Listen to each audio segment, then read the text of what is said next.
तो आइए इस मेडिटेशन क्लास में हम फिर से एक नई ऊर्जा को अपने जीवन में गेन करें और अपने लक्ष्य को निर्माण में लगाएं। आज क्या है, आज एक गलती वर्तमान समय की जनरेशन से क्या हो रहा है कि अब उसके पास जो कुछ है अभी उसका उपयोग से ज़्यादा दुरुपयोग में खर्च हो रहा है। ये समय है तो समय का यूटिलाइजेशन करना था करियर बनाने में, तो देखेंगे उससे ज़्यादा से ज़्यादा समय हमारा व्यर्थ बीत रहा है। हमारे पास मनी है जो पैकेट मनी मिलता है, तो उस पैकेट मनी का उपयोग हमको निर्माण में लगाना था, उपयोग में लगाना था, तो फिजूल खर्ची में व्यर्थ समय व्यर्थ बर्बाद कर रहे हैं, पैसे को व्यर्थ बर्बाद कर रहे हैं।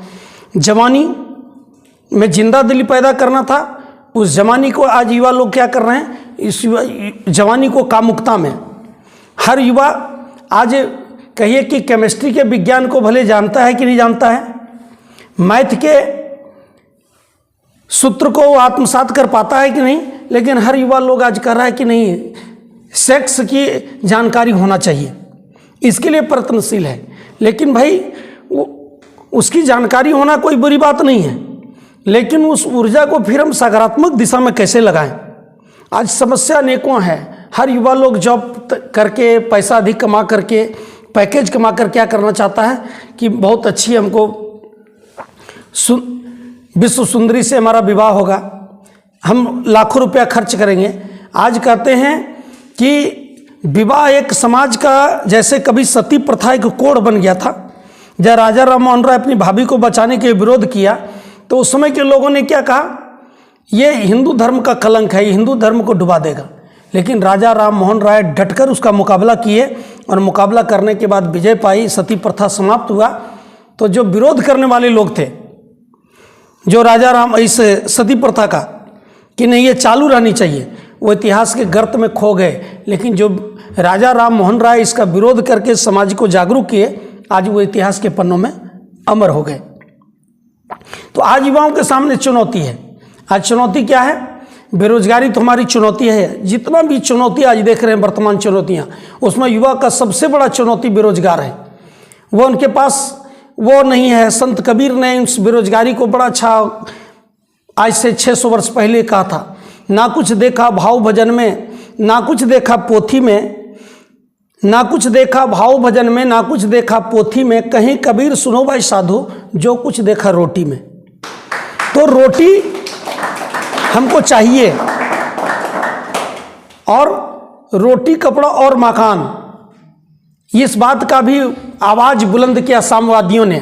महात्मा मार्क्स लेनिन के नेतृत्व में आधी दुनिया कम्युनिस्ट बन गई। रोजी रोटी लाल निशान मांग रहा है हिंदुस्तान, रोटी कपड़ा और मकान मांग रहा है हिंदुस्तान। लेकिन आज देखिएगा उसकी भी मुकम्मल व्यवस्था की ओर दुनिया बढ़ी। लेकिन गुरुजी ने कहा यहाँ भी कमी क्या रह गई, रोटी कपड़ा और मकान साथ साथ नैतिक उत्थान। नैतिकता जो हमारा अध्यात्म हमको सिखाता था, जो हमको सदुपयोग की कला सिखाता था, वो आज उसको सिरे से खारिज हो गया। आज जो हिंदुस्तान धर्म के नाम पर जो केवल पूजा पाठ का कर्मकांड बच गया है, कलेवर उसका बाह्य ढांचा बच गया है, उसकी आत्मा को लोग ऐसो तार तार कर दिया, छिन्न भिन्न कर दिया। भारतीय संस्कृति की आत्मा सुप्त अवस्था में पड़ी हुई है, मूर्छित पड़ी हुई है। और उन युवाओं को आज हम एक ऐसी ऊर्जा, सकारात्मक ऊर्जा की जरूरत है, एक ऐसी एनर्जी की जरूरत है जिस एनर्जी से आज वर्तमान चुनौतियों से दो दो हाथ हम कर सकें। जैसे कभी अंग्रेजों से यहाँ के युवाओं ने किया था, कभी मुगलों से शिवाजी ने किया था। तो आज की चुनौती जो हमारा वर्तमान है, उसमें सबसे पहले युवा पीढ़ी को कि पहली क्रांति क्या है आज वर्तमान समय के, अपने आप को बदलना। उन चुनौतियों के सामने अपने आप को हार नहीं जाना, बल्कि चुनौतियों के अनुकूल अपने आप को तैयार करना। और अब युवा लोग आशा देख रहे, अगर सरकार बदलेगी तो वैकेंसी आएगा, अबरी वैकेंसी आएगी। लेकिन सरकार का जो वर्तमान व्यवस्था है रोजगार के मामले में, वह आज युवा भली भांति परिचित हो गए, आशा देख रहे हैं कब वैकेंसी निकलेगी। अच्छी बात है, हर आदमी चाहता है सरकारी जॉब हो, अच्छे जगह सेटल होना भी चाहिए। अच्छे चाह की आकांक्षा हर आदमी के मन में उठना ही चाहिए। लेकिन कहते हैं जैसे हम सब्जेक्ट का चयन करते हैं तो उसमें क्या होता है, वैकल्पिक सब्जेक्ट होता है। हमको विकल्प उसका सेकेंडरी तैयार रखना चाहिए। हम 100% नहीं ला पा रहे हैं, लक्ष्य तक नहीं पा रहे हैं, लेकिन उसके वैकल्पिक स्रोत यदि हमारे पास हो तो आज के युवाओं को, हम लोगों को अपना जो है ये स्किल डेवलपमेंट की ओर ध्यान दे करके अपने आप को सेटअप करना चाहिए। स्किल डेवलपमेंट के माध्यम से हम ऐसे अपने जीवन को एक दिशा दे सकते हैं, अपने आप को स्वावलंबी बना सकते हैं, अपने लिए रोटी की व्यवस्था बना सकते हैं। और कहते हैं जब बाप खर्च दे रहा था तब तो हम बड़े मज़े से पैकेट मनी उड़ा रहे थे कि पैसा खर्च हो गया फिर भेजो, लेकिन जब अपना कमाना शुरू कर देते हैं तब पैसे की कीमत मालूम होती है कि संपदा क्या है। संपदा का सदुपयोग करना, आज विवाह भी सती प्रथा की तरह उसी तरीके से आज एक समाज का कोड बन गया है। वेडिंग, प्री वेडिंग, हल्दी रस्म, तो मेहंदी रस्म, तो क्या वो है छेका का अलग हो गया, मतलब उसमें कई ऐसे रस्म जुड़ गए हैं और इतना उसके पीछे लाखों रुपया लोग, उसके बाद दहेज देना अलग, पटाखे छोड़ने अलग, और उसके पीछे एक मध्यम वर्गीय परिवार का कमर टूट रहा है। देखा देखी एक ऐसे कुप्रचलन सती प्रथा की तरह समाज में संव्याप्त होते जा रहा है। जो विवाह का जो पवित्र उद्देश्य था, दो आत्माओं का मिलन, ये क्या है? ऊर्जा, एक ऊर्जा को दूसरे ऊर्जा को सपोर्ट करने का विज्ञान का नाम था विवाह। नर और नारी एक समान, एक दूजे को दे सम्मान। नर और नारी क्या है? हमारे माता और हमारे पिता। हमारे और माता पिता का जब आपस में मिलन हुआ तब हमारा आपका जन्म हुआ। उसी तरीके से आने वाली पीढ़ियों का एक नव निर्माण का, सृष्टि के क्रम की व्यवस्था को आगे बढ़ाने का वह विज्ञान था। उस ऊर्जा का सदुपयोग करने का वक्त था। 25 साल 26 साल का जब उम्र हो जाए, हम स्वावलंबी हो जाए। लेकिन आज क्या है? आज युवाओं का हालत अध्यात्म के अभाव में कैसा हो गया है कि जिस फसल के बीज को हम पकने नहीं देते हैं, गेहूं हो, धान हो, मकई हो, और समय से पहले उसको काट लें और उस बीज को हम घर में संधारित करें अगले साल बुआई के लिए, तो देखिएगा 6 महीना होते होते उसमें घुना बीजा लगना शुरू हो जाता है। क्यों? क्योंकि उसको पूरा जो समय टाइमिंग चाहिए था 4 महीना पकने का, पूरी तरह से परिपक्व नहीं पाया। लेकिन जो बीज पक गया, पक जाने के बाद वो 1 साल से भी अधिक रहा तो जल्दी उसमें बीजा नहीं लगता है। आज युवाओं में ये एक बड़ा प्रचलन चल गया कुप्रथन, और उसमें फालतू वीडियो जो मोबाइल में आ गया है, उसमें बस 16 साल 14 साल से वो प्रक्रिया प्रारंभ हो जाता है और हम अपनी ऊर्जा का दुरुपयोग करना शुरू कर देते हैं। इसलिए आज स्पिरिचुअल साइंस, कौन स्पिरिचुअल साइंस? जो कलाम को रास्ता दिखाया। कौन सा स्पिरिचुअल साइंस? जो भारत का असली अध्यात्म था, जो विवेकानंद को रास्ता दिखाया। आज युवाओं के विवेक को जागृत करना है। विवेक का पावर, माइंड के पावर, और इस माइंड के पावर को बढ़ाने का स्पिरिचुअल इंस्टीट्यूट इस हजारीबाग में केवल यही एक छोटा सा ये वनांचल का कैंपस का ये हॉल है, जहां हम लोग हर संडे आज पिछले 4 साल से प्रयत्नशील हैं कि भाई युवा साथियों, आपको केवल अंडा के माध्यम से जो कैलोरी प्राप्त करना चाह रहे हैं और अलग अलग खाद्य पदार्थों से, बॉर्नविटा से, वो आपको वो एनर्जी जो चाहिए सकारात्मक ऊर्जा के रूप में। शरीर का जो पहला चीज है वो क्या है? सकारात्मक विचार, पॉजिटिव थॉट्स। और पॉजिटिव थॉट्स जब तक हम अच्छे चीजों से जुड़ते नहीं हैं तब तक अच्छा सकारात्मक विचार हमारे अंदर नहीं आ सकता है। और इसलिए आज युवा लोगों का देखिएगा, क्वालिटी के मामले में वह एक बदले 2 सत्र लाइब्रेरी जा रहा है, डबल टाइम दे रहा है कि नहीं, एक सत्र से काम नहीं, डबल लाइब्रेरी ज्वाइन करेंगे। वो 16 घंटा पढ़ाई कर रहा है। लेकिन कितना दिन हो गया भाई? बोला अभी तो 6 साल हो गया हजारीबाग में, 5 साल हो गया हजारीबाग में। रिजल्ट? वो रिजल्ट नहीं आ पा रहा है। तो भाई आप क्वालिटी, उसमें क्वांटिटी से काम नहीं चलेगा, उसमें क्वालिटी पैदा करना होगा। और इसीलिए वहाँ सबसे बड़ा प्रॉब्लम है कि जिस ऊर्जा का आवश्यकता हमको आज है, वो ऊर्जा का संयोजन उस पढ़ाई में नहीं लग रहा है। जितना हमको ध्यान केंद्रित करना था, मन को उस पर, पढ़ाई पर केंद्रित करना था, जिस काम में मन लगेगा सफलता तो वहाँ मिलेगी। मन तो लग रहा है आई लव यू में, मन तो लग रहा है फालतू वीडियो देखने में, मन तो लग रहा है रात के आधी रात तक जगने में, मन तो लग रहा है अपने दोस्तों को SMS करने में। पैसा खर्च हो गया तो पापा भरेंगे, और जब मोबाइल रिचार्ज हो गया तो अपना गर्लफ्रेंड बॉयफ्रेंड के पास SMS कर रहे हैं। उन युवाओं को कितनी अच्छी सफलता मिलेगी। वह क्या हो रहा है, वह हमारा हितैषी, कहते हैं दुनिया में सबसे बड़ा हितैषी कौन होता है, होते हैं हमारे माता पिता। माता पिता ही चाहता है कि हमारा बेटा हमारी बेटी हमसे आगे बढ़े, हमसे ऊंचा उठे, और दूसरा कोई नहीं चाहता है।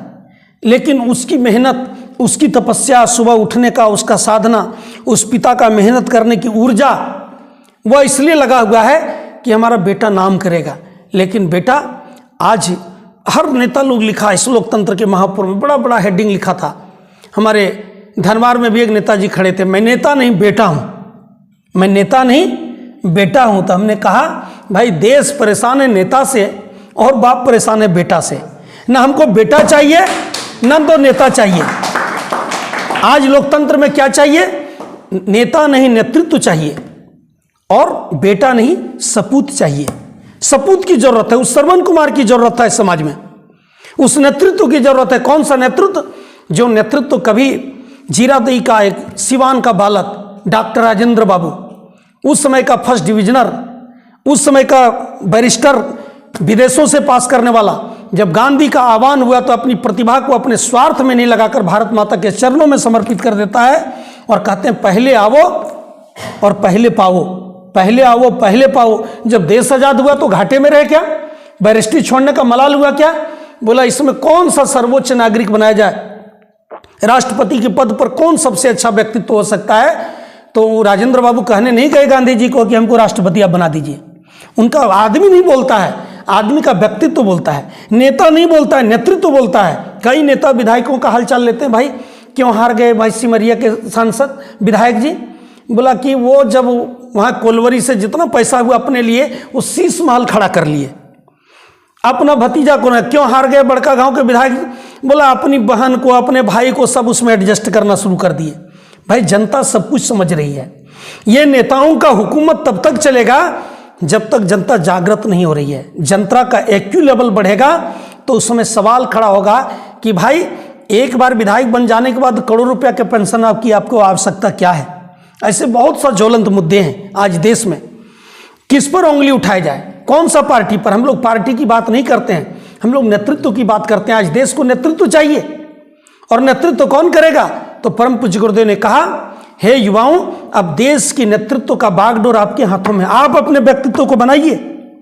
आप अपनी यदि पर्सनालिटी बना लिए तो वो जापान जो 1945 में बम गिरकर बर्बाद हो गया था, लेकिन वह उठकर खड़ा हुआ तीसरा महाशक्ति बन गया।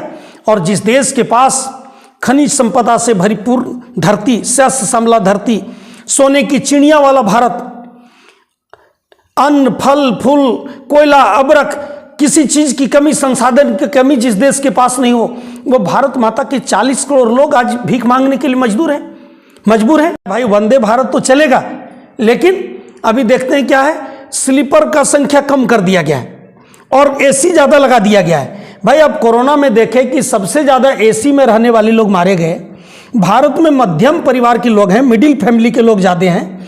तो हम ये नहीं कहते कि एसी संख्या नहीं बढ़ाइए, लेकिन जब जनसंख्या इस देश का बढ़ रहा है तो स्लीपर की भी तो संख्या बढ़नी चाहिए ना, घटनी चाहिए।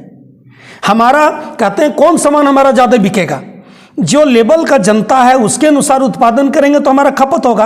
अब जिस लेवल का हमारा मिडिल फैमिली का आर्थिक स्तर नहीं ऊंचा हुआ है, अब वो ट्रेन खाली चल रही है, घाटे में जा रहा है। तो हम लोग इस मंच से सरकार को भी निवेदन करना चाहते हैं, प्रार्थना, हम लोग कोई राजनीतिक दल की हैसियत नहीं, भारत के एक कर्तव्यनिष्ठ नागरिक होने के नाते हम लोग यह आह्वान करना चाहते हैं, प्रार्थना करना चाहते हैं कि इन चीजों पर पुनर्विचार करने की जरूरत है। देश की असली, इसलिए परम पूज्य गुरुदेव ने इन सभी आंदोलनों के मूल में कहा भारत की आत्मा कौन है, युवा वर्ग है। और युवा वर्ग अगर स्वस्थ बनेगा, युवा वर्ग यदि सशक्त बनेगा, युवा वर्ग यदि स्वावलंबी बनेगा, तब हमारा देश सशक्त बनेगा, तब हमारा देश समर्थ बनेगा, तब हमारा देश शालीन बनेगा, तब हमारा देश सेवा भावी बनेगा। कौन युवा, जो करोड़ों का पैकेज कमाए विदेशों में जाकर और माता पिता कहे बाप बेटा बीमार है थोड़ा पैसा भेज दो, बोला पापा पैसा कहाँ, जिस सोसाइटी में रहते हैं पैसा बचता कहाँ है, क्यों नहीं बचता है बेटा, जब साल के आप 50 लाख रुपया कमा रहे तब भी पैसा क्यों नहीं बचता है, करोड़ों का पैकेज। बोला पापा जिस पार्टी में हम जाते हैं ना शाम का, वो टी पार्टी में, उसमें एक पैग का कीमत 5500 रुपया है, तो पैसा कहाँ से बचेगा? 5500 रुपये एक पैक का है और 4-5 को दोस्त आ गया। अभी बोला कि जो ये सब IT सेक्टर में जो गए हुए हैं, नॉन बैंकिंग वगैरह में जो काम करते हैं, 50-60 हज़ार सैलरी है, बोला उससे अच्छा तो पारा टीचर है घर में। क्यों? बोला वो 20,000 कमाकर भी सुखी है और वो 60,000 क्यों? क्योंकि रोज किसी के बर्थडे में जा रहा है, हर दिन कोई पार्टी अटेंड कर रहा है उस लेवल पर, उसके लिए महंगा गिफ्ट ले जा रहा है, महंगा ये खर्च हो रहा है, फिजूल खर्ची। तो हमारे ऋषियों ने कहा बहुत कमाने से आदमी कभी अमीर नहीं हुआ है, आप फिजूल खर्ची से बचाइए और सृजन में लगाइए। इसका नाम भारत का असली अध्यात्म है। भारत का असली अध्यात्म नहीं, ये नहीं है चढ़ा लो पेठा मिलेगा बेटा, दक्षिणा दो और स्वर्ग का टिकट कटा लो। हमारा अध्यात्म क्या कहता था कि उद्देश्य के लिए यदि हड्डी भी देना पड़े ऋषि दधीची की तरह तो हमें कोई गम नहीं है। आजादी के लिए अगर भगत सिंह की तरह फांसी पर भी झूलना पड़े तो हमें कोई गम नहीं है, भारत का अध्यात्म है। लेकिन अगर दारू पी करके हमको सुसाइड करना पड़ जाए, गर्लफ्रेंड के लिए अगर हजारीबाग में हमको फांसी लगा लेना पड़े तो हमारे जीवन का सबसे बड़ी गैरत की बात है, यह आत्महीनता की बात है, यह माता की कोख को कलंकित करने वाले संतान की बात है कि कोई सुनेगा कि उसका बेटा किसी लड़की से उसका अटैचमेंट चल रहा था और उसके लिए सुसाइड कर लिया, तो उस माता पिता जीते जी मर जाएगा। उसकी बदनामी का कलंक का टीका कभी समाप्त नहीं होने वाला है और पूरा जीवन उसका बेकार हो जाएगा। जिंदगी इसके लिए नहीं था, उद्देश्य के लिए जीवन देना पड़ जाए तो कोई गम नहीं। श्रवण कुमार को जब तीर लगा तब वो तो भूल से चले गए थे जानवरों के घाट पर, भप भप की आवाज, जो पानी लाने के लिए आवाज, राजा दशरथ ने तीर लगा दिया शब्द भेदी, बोला रे दुष्ट, मरने का मुझे कोई गम नहीं, मगर प्यासे हैं माँ बाप मुझ में दम नहीं, अगर हो सके तो पानी उन्हें पिला देना। कितना उस श्रवण, तो ये सपूत है, इसका नाम सपूत है कि हम कम कमाए ज्यादा कमाए। हम जब घर में बच्चा थे तब हमारा कितना आजादी से माता पिता के पास जीते थे, जो मांग करें वो हमारे माता पिता पूरा करते थे। लेकिन उसी माता पिता को हमारे घर में आज हमारी इतना कस्टडी में रहना पड़ता है कि वो स्वतंत्रता पूर्वक अपनी बात नहीं रख पाता है, तो आप उसके लिए बेटा बन गए। बेटा मतलब बेटा पाँव दबा दो, बड़ा दर्द कर रहा है, बोले पिताजी पाँव दबाने से अच्छा एक बारगी आपका गला ही दबा देते हैं, क्योंकि 6 महीना रिटायरमेंट होने में है, कहीं हमारी नौकरी लग जाए। ऐसी अनेकों घटनाएं देखते हैं दोस्तों। आज ज्वलंत मुद्दा जो समाज का है, व्यक्ति का है, परिवार का है, परिवार टूट रहा है, एक ही परिवार में भाई भाई में बातचीत बंद हो रहा है, माता पिता के बीच में दूरी बढ़ रही है, भाई बहन के। तो इन सवालों को हल करने का नाम भारत का अध्यात्म था और वही अध्यात्म इस देश को सोने की चिड़िया बनाया था। वही अध्यात्म जीजाबाई के पुत्र को शिवाजी बनाकर मुगलों के खिलाफ खड़ा किया था समर्थ ने।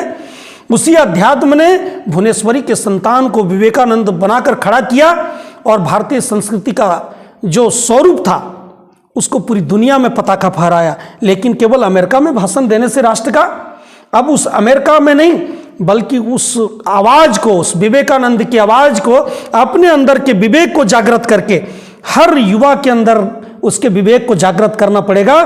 तब विवेकानंद का जो 38 साल 39 साल 24 दिन में जो गए, तब उनका विवेक का सपनों का ये भारत बन सकेगा। और सभी क्रांति के मूल में कौन है? आज का युवा है। युवा का विपरीत शब्द, वायु का विपरीत शब्द युवा है। हवा की तरह तेज है, गतिमान है, लेकिन उसको एक सही दिशा देने की जरूरत है। बाढ़ का पानी आता है, हजारों एकड़ जमीन, बंजर भूमि, उपजाऊ जमीन की मिट्टी को काटते हुए बहा कर ले जाता है। लेकिन उसी पानी को यदि नहर में कन्वर्ट कर दिया जाए, बांध बना करके, तो हम लोग के बगल में गढ़ी डैम है जो जम्मू जिला में पड़ता है, और वहां के पानी को नहर बना करके जितना हम लोग के घर तरफ से क्यूल नदी के पानी गया उसको मुंगेर भागलपुर तक ले जाता है। कितना हजारों एकड़ जमीन को सिंचित किया। तो उसी तरह जवानी हवा का झोंका है, जवानी कागज का नौका है। सुधरो संभलो जवानों, जवानी सुधरने का मौका है। और इस मौका को समझना चाहते हैं तो मित्रों, आप सभी युवा भाइयों का ये कर्तव्य है कि आप हर दिन खर्च करिए अपने लिए, लेकिन संडे का 1 घंटा अपने नहीं, आप में हर ऊर्जा, हर आदमी चाहे तो 5 भाई को यहाँ ला सकते हैं। इस मंच को मदद करने में आप सबकी ऊर्जा चाहिए। आप विश्वास करेंगे, हम अपना हड्डी यहाँ से गला रहे हैं। कल दिन भर यात्रा हुआ, सुबह फिर यात्रा पर निकले और सुबह से आज भोजन भी हमको नहीं मिला है। अभी आप लोगों के सामने एक पैकेट बिस्किट खाएं। इतनी तपस्या से इस मंच को खड़ा कर रहे हैं।